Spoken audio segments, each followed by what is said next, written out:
नहमदु व नसल्ली अला रसूलिल करीम अम्मा बाद फ़ाऊज़ु बिल्लाहि मिनश्शैतानिर रजीम बिस्मिल्लाहिर रहमानिर रहीम रब्बि इश्रह ली सदरी व यस्सिर ली अमरी वहल्लुल उक़दतम मिन लिसानी यफ़क़हू क़ौली। अस्सलामु अलैकुम रहमतुल्लाहि व बरकातुहू। अल्हम्दुलिल्लाह हमने पारा नंबर 10 और सूरह नंबर 9 सूरत तौबा स्टार्ट की थी। उसकी अल्हम्दुलिल्लाह 30 आयतें भी कवर कर ली थी। अब हम मज़ीद आगे बढ़ते हैं। तो औज़ु बिल्लाहि मिनश शैतानिर रजीम बिस्मिल्लाहिर रहमानिर रहीम। सॉरी, बिस्मिल्लाह इसमें नहीं पढ़नी होती है। औज़ु बिल्लाहि मिनश शैतानिर रजीम। वह अल्लाह के नूर को अपने मुखों से बुझा देना चाहते हैं और अल्लाह इनकार करता है लेकिन यह कि अपने नूर को पूरा करे, अगरचे काफिर लोग नाखुश हो। उसी ने अपने रसूल को सच्चा रास्ता और सच्चे दीन के साथ भेजा है कि उसे दूसरे सभी दिनों पर गालिब कर दे, अगरचे मुशरिक बुरा माने। ए ईमान वालों, ज़्यादातर उल्मा और इबादत करने वाले लोगों का माल नाहक खा जाते हैं और अल्लाह के रास्ते से रोकते हैं, और जो लोग सोने चांदी का खजाना रखते हैं और अल्लाह के रास्ते में खर्च नहीं करते, उन्हें सख्त अजाब की खबर सुना दो। देखिए, पूरे कुरान में सबसे ज़्यादा जान और माल, जान का मतलब ये है कि ऐसा नहीं कि जान दे दो, अपना टाइम खपाओ, मतलब अपना टाइम और माल ये इंसान बहुत मुश्किल से अल्लाह की राह में खर्च करता है, क्योंकि टाइम वो खपा लेता है दुनिया की मोह माया, दुनिया की आराइश है, दुनिया की तरक्कियाँ, दुनिया के लिए, मतलब मेन उनका जो जद्दोजहद, जो टाइम, जो मेहनत होती है वो सिर्फ दुनिया की जद्दोजहद में लग रही होती है। आखिरत के लिए कोई फ़िक्र नहीं होती है, आखिरत के लिए कोई तैयारी नहीं होती, आखिरत के लिए कुछ काम नहीं होता है। इन केस वो तवासौ बिल हक़ और तवासौ बिल सब्र वाली जो कंडीशंस है उस तक पहुंचते ही नहीं है कुछ लोग, और उनको मौत तारी हो जाती है, नाउज़ुबिल्लाह। तो इसीलिए हमें अल्लाह ताला बार बार कुरान पाक में यही कह रहा है कि हम तो अशरफुल मखलूक़ात तो है ही, हम इंसान तो है ही, पर हम उम्मत भी हमारी अशरफुल उम्मतीन है, मतलब हम बेहतरीन उम्मत में से हैं, हुजूर अक़दस सल्लल्लाहु अलैहि वसल्लम की उम्मत में से हम आए हैं। तो हमारा काम सिर्फ ये नहीं है कि हम सिर्फ इबादत भी करें, मतलब इबादत करते हैं तो भी हम, बंदगी करते हैं तो भी हम कम हैं। हम अल्लाह ताला की इबादत करने के अलावा अल्लाह ताला के जो भी अहकाम है, वतीउल्लाह वतीउर रसूल और दावत का काम, लोगों को अम्र बिन मारूफ नही अनिल मुनकर, ये सारी चीज़ें हमें करनी पड़ेगी, तब जाके हम एक परफेक्ट मोमिन बन सकते हैं। ठीक है, तो अल्लाह ताला यही कह रहा है कि जो ज़्यादातर उल्मा और इबादत करने वाले लोगों का माल नाहक खा जाते हैं और अल्लाह के रास्ते से जो रोकते हैं, मतलब जो उल्मा बता रहे हैं या कोई दीन की बात बता रहे हैं तो उसको रोकने वाले जो लोग हैं, और ऐसे खजाने भी रख रहे हैं जिनके पास सोने चांदी के खजाने भी है पर अल्लाह के रास्ते में खर्च वो नहीं करते, तो उनके लिए अल्लाह का सख्त अजाब की खबर सुनाने की आगाही दे रखी है। यानी अल्लाह ने रसूल सल्लल्लाहु अलैहि वसल्लम को जो नूर और सच्चा दीन देकर भेजा है, यहूदी, ईसाई और मूर्ति पूजक चाहते हैं कि उसे झगड़े और लांछन से मिटा दे। तो उनकी मिसाल उस जैसी है कि अपनी फूंक से सूरज की किरण और चांद की रोशनी को बुझाने की वो कोशिश कर रहे हैं। क्यों? क्योंकि हुजूर पाक सल्लल्लाहु अलैहि वसल्लम को मिटाना नामुमकिन है, उनके साथ अल्लाह का साथ है। ठीक है, तो वो जो कोशिश कर रहे हैं वो कैसी कर रहे हैं कि सूरज की किरण को फूंक मार रहे हैं, चांद की रोशनी को फूंक मार रहे हैं, तो क्या कुछ असर होगा? बिल्कुल नहीं होगा। तो जिस तरह यह नामुमकिन है, उसी तरह जो सच्चा दीन अल्लाह ताला ने अपने रसूल सल्लल्लाहु अलैहि वसल्लम को देकर भेजा है, उसको मिटाना भी नामुमकिन है। वह सभी दिनों पर गालिब होकर रहेगा, जैसा कि अगली आयत में अल्लाह ताला ने फरमाया। काफिर का लफ्ज़ी माने है छिपाने वाला, है ना, छिपाने वाला, इनकार करने वाला। इसी वजह से रात को भी काफिर कहते हैं, रात को भी ये अरबी में काफिर कहा जाता है, तो क्योंकि वह सभी चीज़ों को अपने अंधेरे में छिपा लेती है। किसान को भी काफिर कहा जाता है क्योंकि वो अनाज के दाने को धरती में छिपाता है ना, बीज बोता है, इसलिए काफिर भी अल्लाह के नूर को छिपाना चाहते हैं या अपने दिलों में कुफ्र, साजिश और मुसलमानों और इस्लाम के खिलाफ हसद और जलन को छिपाए हुए हैं, इसलिए उन्हें काफिर कहा जाता है।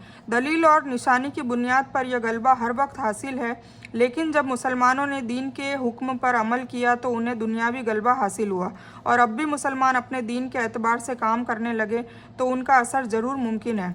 इसीलिए कि अल्लाह का वादा है कि अल्लाह के मानने वाले ही गालिब और कामयाब होंगे। शर्त यह है कि मुसलमान अल्लाह वाले बन जाए, ठीक है ना, आधे अधूरे मुसलमान नहीं।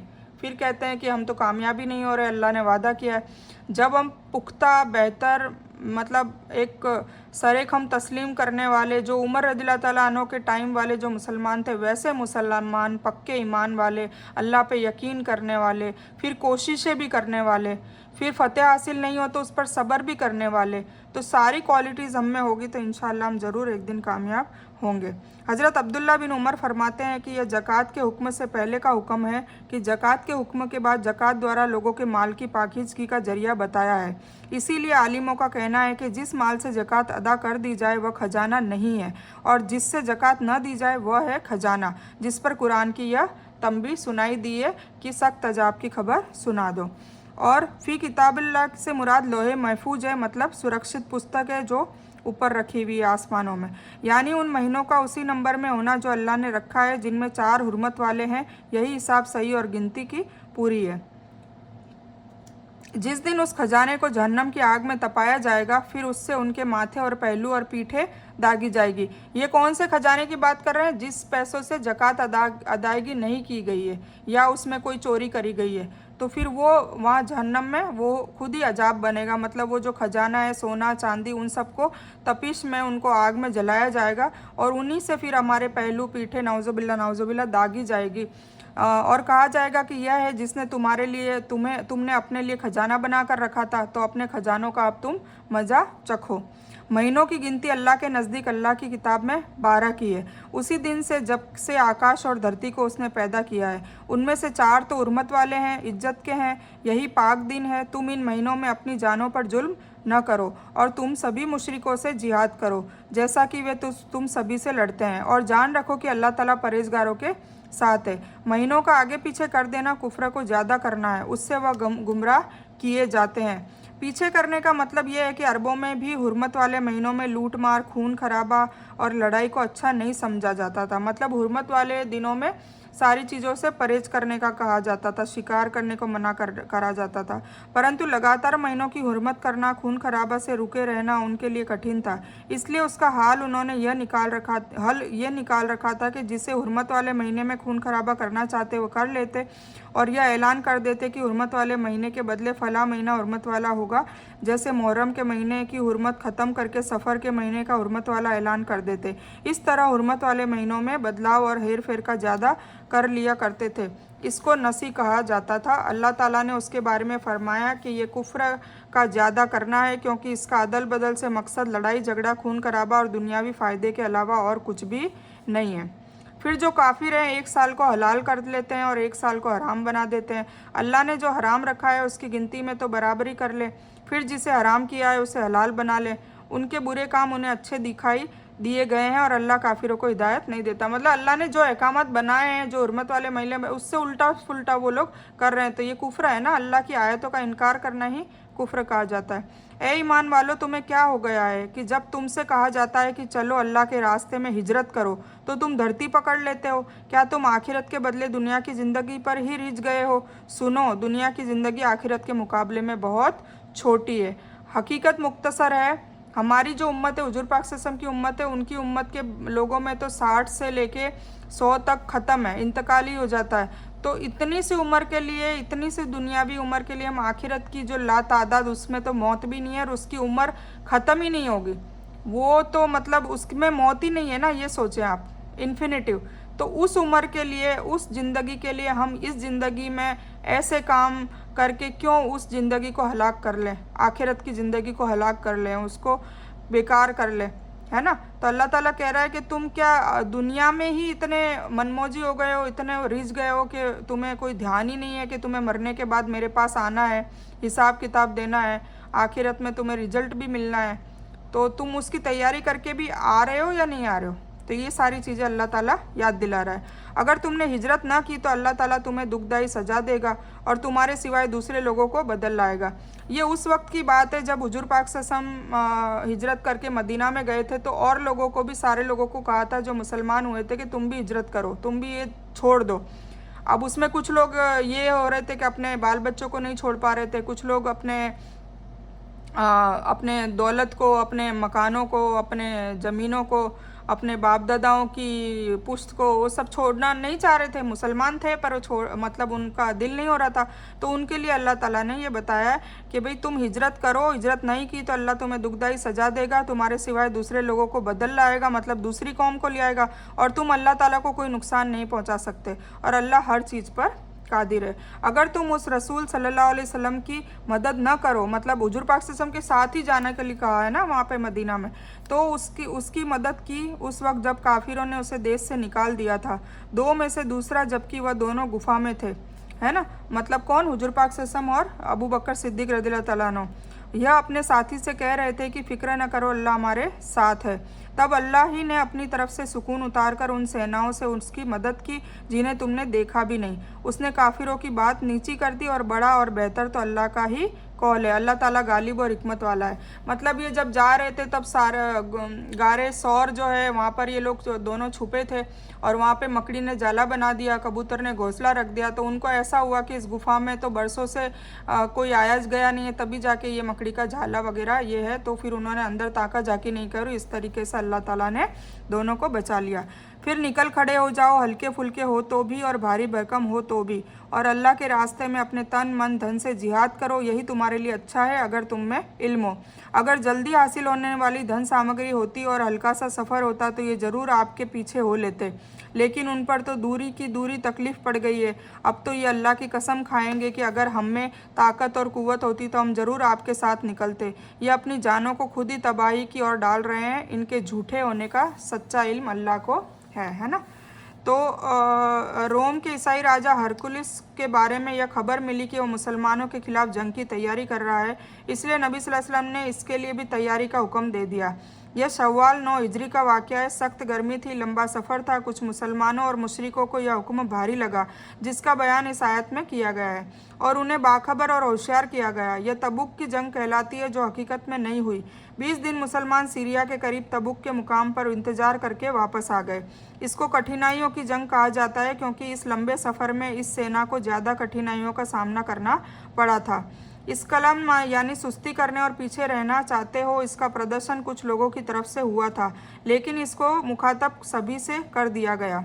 जिहाद से पीछे रहने वालों या उससे जान छुड़ाने वालों से कहा जा रहा है कि अगर तुम मदद नहीं करते हो तो अल्लाह को तुम्हारी मदद की कोई ज़रूरत भी नहीं है। अल्लाह ताला ने अपने रसूलों की उस वक्त भी मदद की जब उसने गुफा में पनाह ली थी। याद दिलाया जा रहा है कि वो सिर्फ 2 ही थे, ठीक है, पनाह ली थी, और अपने साथी हजरत अबू बकर सिद्दीक से कहा था फिक्र न करो, अल्लाह हमारे साथ है। काफिरों के कौल से शिर्क और अल्लाह के कौल से तौहीद का मतलब है। इसके कई मतलब बयान किए जाते हैं, जाती तौर से या सामूहिक तौर से, खुशी से या नाखुशी से, गरीब हो या अमीर हो, जवान हो या बूढ़ा हो, पैदल हो या सवार हो, विवाहित हो या अविवाहित हो, वह हिजरत करने वालों में से हो या रह जाने वालों में से हो। यहाँ से उन लोगों का बयान हो रहा है जिन्होंने उज्र बताकर नबी सल्लल्लाहु अलैहि वसल्लम से इजाज़त ले लिया था, जबकि हकीकत में उनके पास कोई उज्र था नहीं। मतलब बहाने बना रहे थे नहीं आने के, हुजूर पाक सल्लल्लाहु अलैहि वसल्लम के साथ जंग में नहीं जाने के बहाने बता रहे थे। तो अल्लाह ने कहा कि उनके दिल की बात मैं जानता हूँ, ये झूठ बोल रहे हैं, और उज्र के से मुताबिक दुनियावी फ़ायदे सामने आए, मतलब के जंग में मिली गनीमत। अल्लाह तुझे माफ़ कर दे, तूने उन्हें क्यों इजाज़त दे दी। मतलब हुजूर पाक सल्लल्लाहु अलैहि वसल्लम को अल्लाह ताला कह रहे हैं कि तूने क्यों इजाज़त दे दी, बिना कि इसके कि तेरे सामने सच्चे लोग वाज़े तौर से जाहिर हो जाएं और तू झूठे लोगों को भी जान ले। अल्लाह पर और क़यामत के दिन पर ईमान और यकीन रखने वाले तो माल से और जान से जिहाद करने से रुके रहने की कभी भी तुझसे इजाज़त नहीं मांगेंगे। मतलब जो अल्लाह से और अल्लाह की क़यामत आखिरत पर दिन यकीन रखते हैं वो कभी जान और माल का लालच कभी नहीं करेंगे और कभी तुझसे इजाज़त मांगेंगे ही नहीं, बल्कि वो कहेंगे कि नहीं हमें भी जंग में चलना है ताकि हमें शहादत नसीब हो। कभी भी तुझसे इजाज़त नहीं मांगेंगे और अल्लाह ताला परहेजगारों को अच्छी तरह जानते हैं। यह इजाज़त तो तुझसे ही मांगते हैं जिन्हें न अल्लाह पर यकीन है न आखिरत के दिन पर यकीन है, जिनके दिल शक में पड़े हुए हैं और अपने शक में ही वो भटक रहे हैं। अगर उनका इरादा जिहाद पर निकलने का होता तो वह इस सफ़र के लिए संसाधन मतलब वसाइल की तैयारी कर रहे होते, लेकिन अल्लाह को उनका उठना प्यारा नहीं था, इसलिए उन्हें कुछ करने से रोक दिया और कह दिया कि तुम बैठने वालों के साथ बैठे ही रहो। अगर यह तुमसे मिलकर निकलते भी हैं तो तुम्हारे लिए फितने के अलावा और कोई दूसरी चीज़ ना बढ़ाते। मतलब ज़बरदस्ती अगर जंग में भी आ जाते हैं तो फिर वहाँ जाके फितना करेंगे, डराएंगे, ऐसी नेगेटिविटी क्रिएट करेंगे, तो कोई मतलब भी नहीं है इन लोगों को, ये यहीं बैठे रहे तो सही है। अल्लाह ताला ने कहा बल्कि तुम्हारे बीच खूब घोड़े दौड़ाते और तुम में इख्तलाफ डालने की खोज में रहते, उनमें मानने वाले खुद तुम मौजूद है और अल्लाह ताला जालिमों को अच्छी तरह जानता है। यह उन मुनाफिकों का बयान है जिन्होंने झूठे बहाने बनाकर रसूल करीम सल्लल्लाहु अलैहि वसल्लम से जिहाद में हिस्सा न लेने का हुक्म ले लिया था। उनके बारे में कहा गया है कि ये अल्लाह और आखिरत के दिन पर ईमान नहीं रखते हैं। इसका मतलब यह है कि इस ईमान की कमी ने उनको जिहाद में हिस्सा न लेने पर मजबूर किया है। अगर ईमान इनके दिलों में मजबूत होता तो न तो ये जिहाद से भागते और न इनको शक व शुबा ने घेरा होता। ठीक है, तो आपको समझ आ ही रहा है कि ये जंग की बात हो रही है। जंग में मतलब जब हुजूर पाक सल्लल्लाहु अलैहि वसल्लम को मदद की ज़रूरत थी, गैदरिंग की ज़रूरत थी, भीड़ की ज़रूरत थी, लोगों की ज़रूरत थी, सैनिकों की ज़रूरत थी, घोड़ों की ज़रूरत थी, माल की ज़रूरत थी, तब उनमें कुछ मुसलमान जो थे मुनाफिकत वाली हरकत कर रहे थे, नहीं जा रहे थे, तो उनसे अल्लाह नाराज़ हो रहा है। अल्लाह ने ये इम्तिहान क्रिएट करा था कि ये लोग मतलब मेरा साथ देते हैं कि नहीं। अल्लाह ये कहता है मेरा साथ देने का मतलब है कि अल्लाह की मखलूक का, और उस वक्त हुजूर पाक सल्लल्लाहु अलैहि वसल्लम का साथ देते हैं कि नहीं। ठीक है, क्योंकि रोम की ताकत बहुत बड़ी ताकत थी, बहुत बड़े कदावर ज़्यादा लोग भी थे, उनके पास साजो सामान भी बहुत ज़्यादा था, लड़ने के औजार पाने ये सब ज़्यादा थे।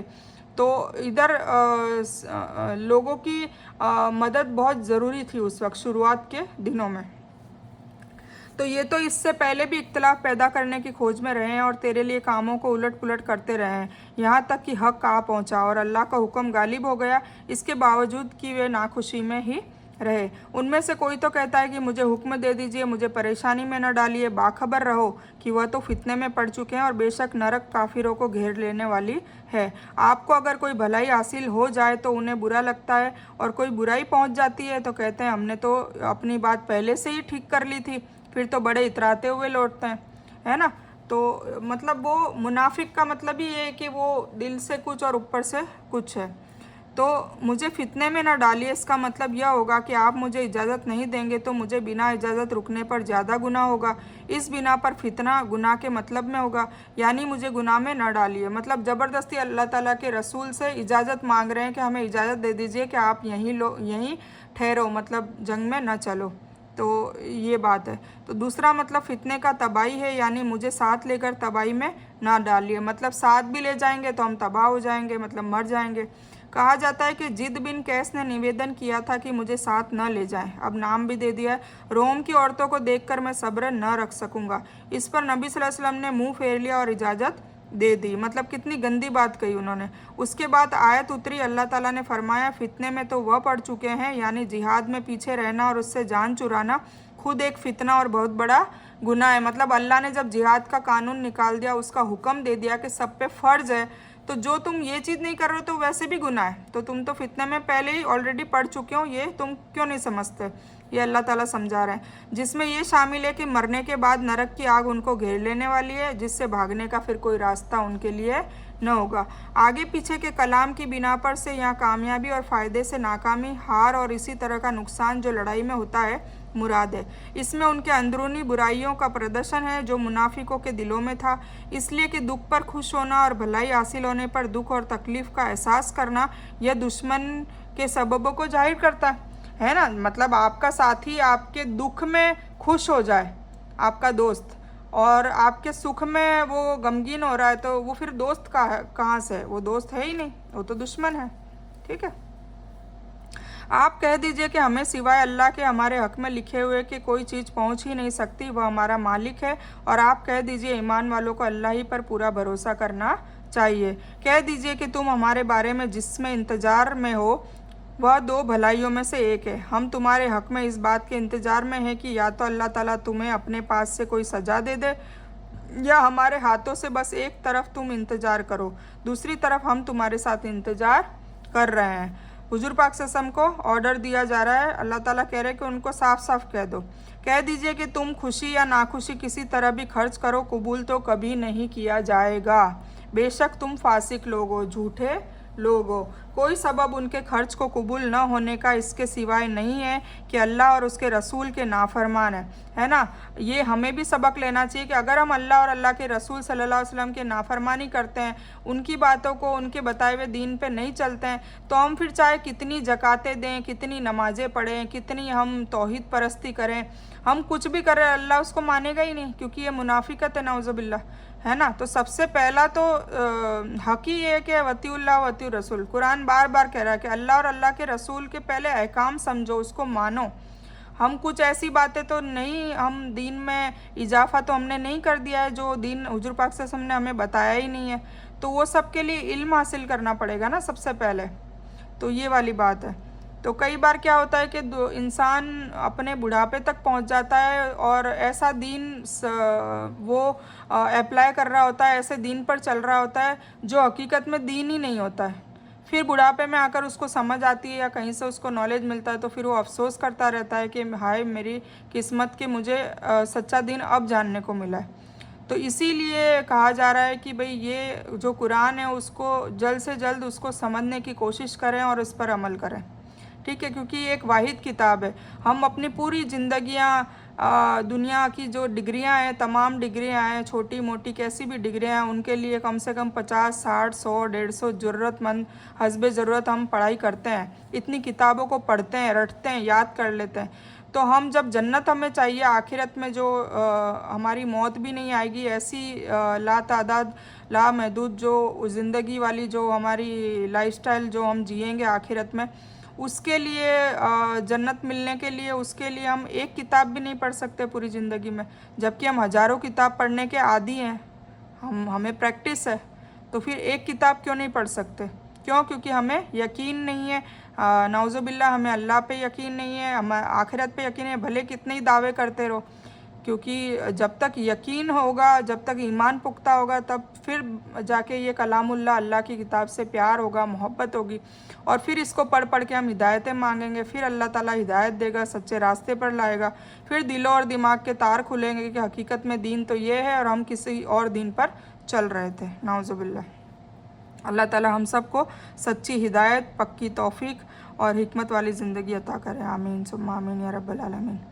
तो लेकिन यहाँ इस कलमे का मतलब यह है कि अगर तुम खर्च करोगे तो कबूल नहीं किया जाएगा, या यह खबर देने वाले कलमे के मतलब में है कि मतलब यह है कि दोनों बातें एक तरह से है कि खर्च करो या ना करो, अपनी मर्जी से अल्लाह की राह में खर्च करोगे तो भी ना कबूल होगा, क्योंकि कबूल करने की पहली शर्त क्या है? ईमान है। आ गया ना, ईमान है, और वही तुम्हारे अंदर अगर नहीं है तो नाखुशी से खर्च किया हुआ माल अल्लाह के यहाँ वैसे ही ठुकराया जाता है, क्योंकि वहाँ जायज़ मकसद नहीं मौजूद है। और जो कबूल करने के लिए ज़रूरी है, यह आयत भी इसी तरह है जिस तरह यह है कि आप इनके लिए माफ़ी मांगे या ना मांगे, माफ़ नहीं करेंगे, ठीक है। तो ये दोनों बातें एक तरह से है कि भाई इनका माल भी कबूल नहीं किया जाएगा अगर ये अल्लाह के, मतलब ये क्या कहते थे कि हम माल दे देते हैं जंग में, पर हम चलेंगे नहीं लड़ने के लिए, तो अल्लाह ताला कबूल नहीं कर रहे हैं।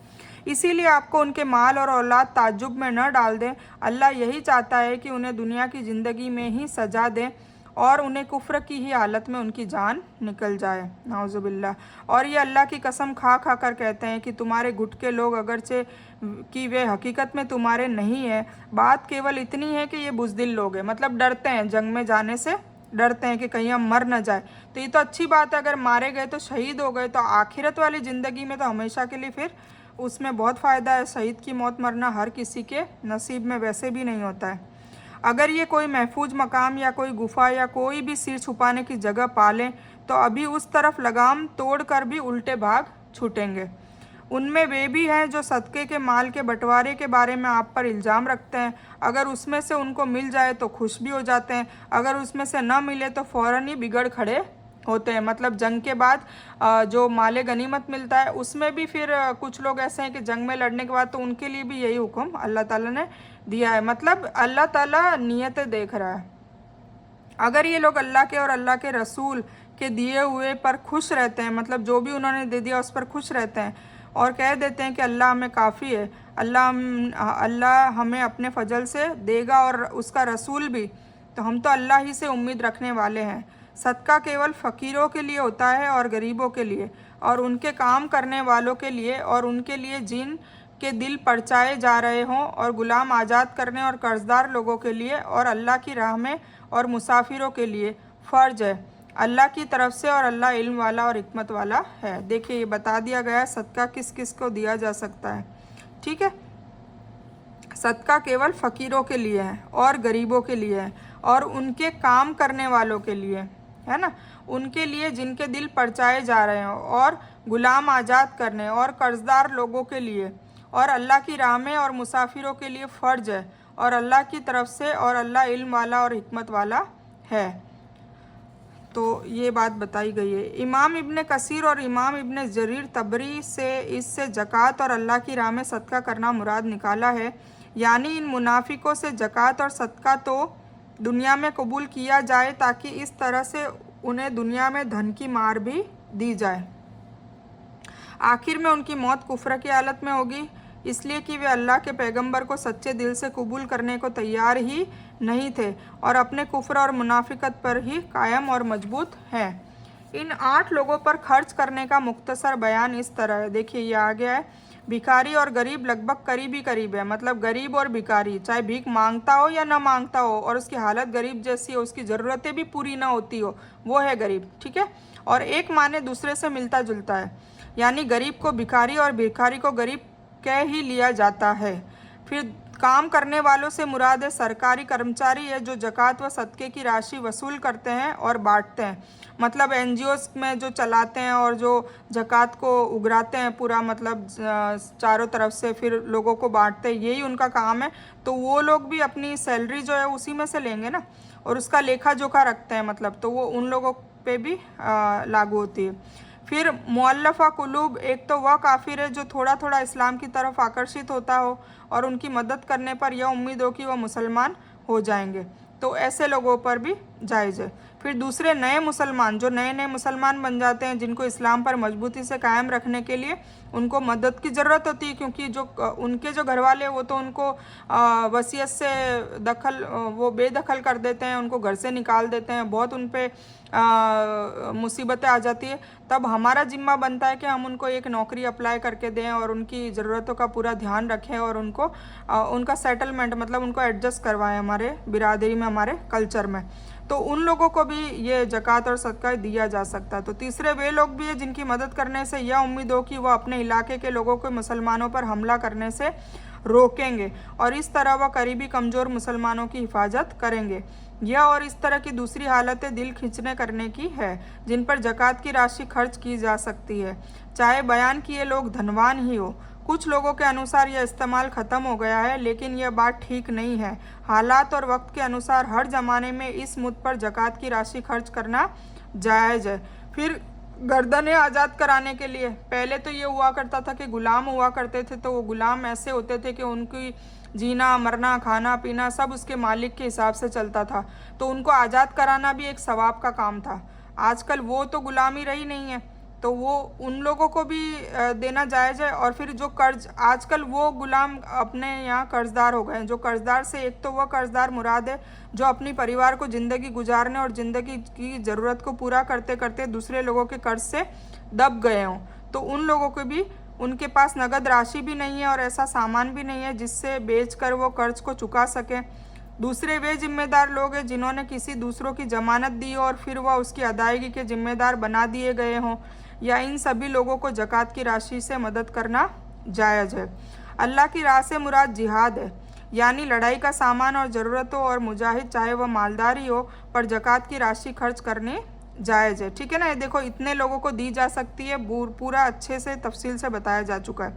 इसी तरह कुछ आलिमों के नज़दीक तबलीग और दावत भी तबलीग और दावत भी अल्लाह की राह में शामिल है, क्योंकि इसका भी मकसद अल्लाह के कौल को हर इंसान तक पहुंचाना है। तो इन लोगों को भी ज़कात की राशि दी जा सकती है। रास्ते के लोगों से मुराद मुसाफिर है। अब मुसाफिर के लोग यानी कोई भी इंसान सफ़र के वक्त मदद का मुस्तहिक होता है, मतलब उसके पास पैसा ख़त्म हो गया, कुछ ख़त्म हो गया, तो वो चाहे अपने देश में होगा, अमीर होगा, पर उसको रास्ते में अब अचानक पैसों की ज़रूरत पड़ गई, तो उसकी मदद भी ज़कात की राशि से की जा सकती है। देखिए आप सब लोग ये इसको स्क्रीनशॉट ले लें और जब रमज़ान में आप ज़कात निकालें तो आपको भी नॉलेज होना चाहिए कि भाई इन लोगों को हम ज़कात दे सकते हैं, क्योंकि कई लोगों को ज़कात नहीं दी जाती है। इसीलिए जो हमारा सराउंडिंग्स है, हमारा मुआशरा है, वो कभी सुधरता ही नहीं है। जो गरीब है वो गरीब ही रहता है। तो और ज़्यादातर अपने रिश्तेदारों में, अपने उनमें ढूंढिए, फिर पड़ोसियों में ढूंढिए, फिर उसमें अपने इर्द गिर्द ख़ानदान में और अपने इर्द गिर्द सराउंडिंग में ढूंढिए। और ऐसे लोगों को, ये सभी लोग हकदार हैं, इतनी कैटेगरी के लोग बता दिए हैं। ठीक है, अब यहाँ से फिर मुनाफिकों की चर्चा हो रही है। नबी सल्लल्लाहु अलैहि वसल्लम के खिलाफ एक इल्ज़ाम यह इन्होंने लगाया था कि यह कान का कच्चा है, नाउज़ुबिल्लाह। मतलब यह है कि यह हर इंसान की बात सुन लेता है, यानी आप सल्लल्लाहु अलैहि वसल्लम के इल्म, फजल और माफ़ करने के गुणों से उन्हें धोखा हुआ। मतलब वो उनकी ये सलाहियत थी, ये अच्छी बात थी कि हर किसी की बात सुनते थे, समझते थे और कई माफ़ भी कर देते थे। तो नाउज़ुबिल्लाह मुनाफिक क्या कहने लगे कि तो कानों के कच्चे हैं, ये तो हर किसी की बात सुनते हैं। अल्लाह ने फरमाया कि नहीं, हमारा पैगंबर फितना और फसाद की कोई बात नहीं सुनता, जो भी सुनता है तुम्हारा उसमें हित, नेकी और भलाई ही होती है। अल्लाह पर ईमान रखता है और मुसलमानों की बातों पर यकीन करता है और तुम में से जो भी ईमान वाले हैं उनके लिए रहमत है। और रसूलुल्लाह सल्लल्लाहु अलैहि वसल्लम अल्लाह के रसूल हैं। कि जो लोग तकलीफ़ अल्लाह के रसूल को देते हैं उनके लिए दुखदाई अजाब है। वे सिर्फ तुम्हें खुश करने के लिए तुम्हारे सामने अल्लाह की कसम खा जाते हैं, हालांकि अगर ये ईमानदार होते तो अल्लाह और उसके रसूल खुश किए जाने का ज़्यादा हकदार थे। क्या ये नहीं जानते कि जो भी अल्लाह का और उसके रसूल की मुखालिफत करेगा उससे उसके लिए बेशक नरक की आग है, जिसमें वे हमेशा रहने वाले हैं, यह बहुत बड़ा अपमान है। मुनाफिकों को हर वक्त यह डर लगा रहता है कि कहीं उन मुसलमानों पर कोई आयत न उतरे जो उनके दिलों की बातें उन्हें बता दे। कह दीजिए कि तुम मजाक उड़ाते रहो, बेशक अल्लाह ताला उसे जाहिर करने वाला है जिससे तुम डरे हुए हो। क्योंकि मुनाफिक तो डरेगा ही ना कि भाई उनकी दिल की बात जाहिर ना हो जाए, हुजूर पाक सल्लल्लाहु अलैहि वसल्लम को पता ना चल जाए। और हुजूर पाक सल्लल्लाहु अलैहि वसल्लम को तो अल्लाह ताला हर बार बताता था कि इन इन लोगों में से ये लोग मुनाफिक है। अगर आप उनसे पूछे तो साफ कह देंगे कि हम तो यूं ही आपस में हंस बोल रहे थे। कह दीजिए कि अल्लाह, उसकी आयतें और उसका रसूल ही तुम्हारी हंसी मजाक के लिए बाकी रह गए हैं। मतलब हंसी मजाक के लिए क्या अल्लाह और अल्लाह के रसूल ही रह गए, नाउज़ुबिल्लाह। ठीक है, तो तुम बहाने न बनाओ, बेशक तुम अपने ईमान लाने के बाद काफिर हो गए हो। अगर हम तुम में से कुछ लोगों से अनदेखी भी कर लें तो कुछ लोगों को उनके जुल्म की सख्त सजा भी देंगे। मतलब किसी को छोड़ देंगे तो किसी को पकड़ भी लेंगे। सभी मुनाफिक मर्द और औरत आपस में एक ही हैं। ये बुरी बातों का हुक्म देते हैं और भली बातों से रोकते हैं और अपनी मुट्ठी बंद रखते हैं। ये अल्लाह को भूल गए हैं, अल्लाह ने भी उन्हें भुला दिया है। बेशक मुनाफिक ही फासिक है। अल्लाह ताला इन मुनाफिक मर्दों और औरतों और काफिरों से नरक की आग का वादा कर चुका है, जहाँ ये हमेशा रहेंगे, वही उनके लिए बस है। उन पर अल्लाह की लानत है और उनके लिए दायमी अजाब है, नाउज़ुबिल्लाह। तुमसे पहले के लोगों की तरह जो तुमसे बहादुर और माल दौलत और औलाद में ज़्यादा थे, तो वह अपना धार्मिक भाग बरत गए, फिर तुमने भी अपना भाग बरत लिया। जैसे तुमसे पहले लोग अपने हिस्से से फ़ायदेमंद हुए थे और तुमने भी उसी तरह मजाक वाला गप किया है जैसे उन्होंने किया था। उनके काम दुनिया और आखिरत में बर्बाद हो गए और यही लोग घाटे में हैं। ठीक है, मतलब वही बात है, मुनाफिकत वाली हरकतें कि अल्लाह की राह में खर्च ना करना, अल्लाह की राह में कोई खर्च कर रहा है या दावत का काम कर रहा है तो उसमें रुकावटें डालना, उनको बरखलाना। तो ये सारी जो चीज़ें करते हैं वो आज भी और क़यामत तक ऐसे लोगों का एक ग्रुप है जो मुस्लिम्स में भी होता है, सब जगह होता है। तो हमें तो अपनी इस्लाह करनी है कि हम कहीं ऐसे लोग ना हो जाए। ठीक है, तो हमें बस एक अपनी आदत बना लीजिए कि किसी के लिए अच्छा नहीं बोल सकते। अगर नहीं है आप में ये सलाहियत कि किसी की तारीफ़ की जाए या किसी के लिए अच्छा गुमान किया जाए तो बुरा भी ना बोलें। बुरा नहीं बोलेंगे तो बच जाएंगे। ठीक है, पर बुरा बोल दिया तो फिर वो गीबत में भी शुमार हो सकता है, वो चुगली में भी हो सकता है, वो बहतान में भी हो सकता है। तो अल्लाह इन सब चीज़ों की अलग अलग सज़ा मुकर्रर कर चुका है। ठीक है, तो हम एक आयत और पढ़ लेते हैं, 70 कर लेते हैं कंप्लीट। ठीक है, तो मुनाफिक जो कसम खाकर मुसलमानों को यकीन दिलाया करते थे कि हम तुम्ही में से हैं, मतलब हम तुम्हारे साथ हैं, अल्लाह ताला ने इसका खंडन कर दिया है। ईमान वालों से उनका क्या मतलब है? लेकिन यह सभी मुनाफिक, चाहे मर्द हो या औरत हो, एक ही है। ये कुफ्र और भ्रष्टाचार में एक दूसरे से बढ़ चढ़ कर है। आगे उनकी बुराइयों का बयान किया जा रहा है जो ईमान वालों की सिफतों के ठीक उल्टा और खिलाफ है। ठीक है, और खलक का तर्जुमा दुनियावी हिस्सा भी किया गया है, यानी तुम्हारे हिस्से में दुनिया का जितना हिस्सा लिख दिया है उससे तुम बरत लो। मतलब जो तुम्हें दुनिया दे रखी, जितनी उम्र दे रखी, उसमें तुम्हें जो चाहे करना है कर लो, आखिरत में मैं तुम्हें देख लूँगा, बस ये कही जा रही है। क्या उन्हें अपने से पहले के लोगों की खबर नहीं पहुँची? मतलब उनके पहले भी जो रसूलों में जो उम्मतें आ गई है, उनमें जो मुनाफिक थे, उन पे अल्लाह ताला ने कितना अजाब दिया है, तो क्या ये पढ़ते नहीं है? तो ये चीज़ अल्लाह बता रहे हैं। नूह और आद और समूद की कौम और इब्राहिम की कौम और मदियन के रहने वाले और उलट पुलट कर दी गई बस्तियों के लोगों की, है ना, इन सब की कौमों को अजाब दिया था। तो क्या ये उस चीज़ों को पढ़कर डरते नहीं है? ये अल्लाह कह रहे हैं। उनके पास रसूल की दलीलें लेकर पहुँचे तो अल्लाह ताला ऐसा न था कि उन पर जुल्म करे, है ना। अल्लाह ताला ने बिना इल्म के जुल्म नहीं किया। जब गाफिल थे तब कभी जुल्म किया? जब उन पर हुज्जत पहुँच गई, उन्हें समझ में आ गया कि भाई यही अल्लाह ताला का दीन है, यही अल्लाह ताला का कलाम है, ये हुजूर पाक सल्लल्लाहु अलैहि वसल्लम अल्लाह ताला के रसूल हैं और अल्लाह ताला ही एक है, उनकी अलावा किसी की इबादत नहीं करनी है, किसी की इताअत नहीं करनी है, किसी से मांगना नहीं है। तो ये सारी चीज़ें उन पर कंप्लीट हो गई, उन्हें समझ में आ गया, उनके दिलो दिमाग में बैठ गई। उसके बाद फिर उन्होंने नहीं माना, तब फिर अल्लाह ताला ने उनको सज़ा दी, ठीक है ना। जो लूत अलैहिस्सलाम थे, नूह अलैहिस्सलाम थे, समूद अलैहिस्सलाम थे, इन सब की कौमों पर, बल्कि उन्होंने खुद ही अपने आप पर जुल्म किया, ठीक है। तो हम 70 तक ही लेंगे, तो मैं बयान यही मुकम्मल करती हूँ। इस बयान में कुछ भी दीन की अच्छी और हक बात आई है, वो सिर्फ़ और सिर्फ अल्लाह की तरफ से है, और बुरी या गलत बात जो भी गलती से या जज्बात में आकर मेरे मुंह से कुछ भी गलत वर्ड या कोई बात निकल गई हो, तो वो मेरी तरफ से है। और इस गलती के लिए मैं अल्लाह अज़्ज़ व जल से और आप सभी लोगों से माफ़ी की तलबगार हूँ। मैं कोई आलिमा नहीं हूँ, मैं सिर्फ तालिब इल्म हूँ। अल्लाह मेरी कोशिश से आप सभी को सही नफ़े बख्श इल्म पहुँचाए और आप लोगों की हिदायत और हिकमत में सदका जारिया बनो, बस मेरी यही तमन्ना है। आमीन सुम्मा आमीन या रब्बल आलमीन। रब्बना आतिना मिन लदुनका रहमतन व हय्यि लना मिन अमरिना रशदा। अल्लाहुम्मा सल्लि अला मुहम्मद व अला आलि मुहम्मद कमा सल्लैता अला इब्राहीम व अला आलि इब्राहीम इन्नका हमीदुम मजीद।